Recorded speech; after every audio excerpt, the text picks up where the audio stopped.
were saying.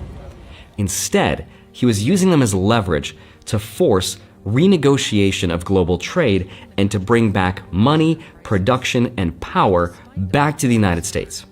He believes access to the US market was a privilege and not a right, and if other countries want to keep selling to the US, they'd have to start playing fair.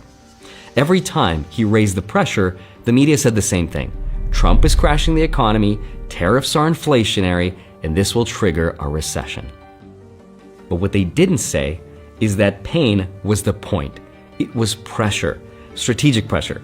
As a result, though, there's now going to be over 1 million new jobs and over $3 trillion of new investments from countries like the UAE, which just committed $1.4 trillion into the US over the next 10 years.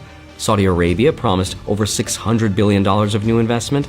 Apple announced an insane $500 billion over the next 4 years, which is exactly how long President Trump will be president for. OpenAI, Oracle, and Japan's SoftBank committed $500 billion. $285 billion from Siemens. Taiwan's TSMC committed $100 billion. Johnson & Johnson plans to invest more than $55 billion over the next 4 years. Eli Lilly, $27 billion. And even car manufacturers like Honda and Hyundai announced tens of billions of dollars of their own. And this comes from just the first 2 months of Mr. Trump's presidency.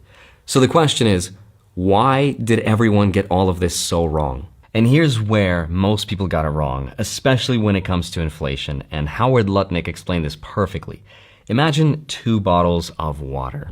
One is made in the US and the other one is from Fiji, and they both cost $1. Now, if the US slaps a 20% tariff on the Fiji bottle, it now costs $1.20. But the US bottle is still $1. That's not inflation, that's a consumption tax. And you as a consumer still get to choose which one you want to buy. But now let's say the government prints another $1 trillion overnight. Suddenly, there's twice as much money chasing the same 2 water bottles. And now both water bottles just cost more.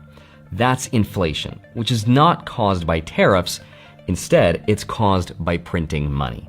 So while everyone was pointing fingers at tariffs and blaming them for inflation and economic ruin, something else was happening behind the scenes. And that's what most people missed.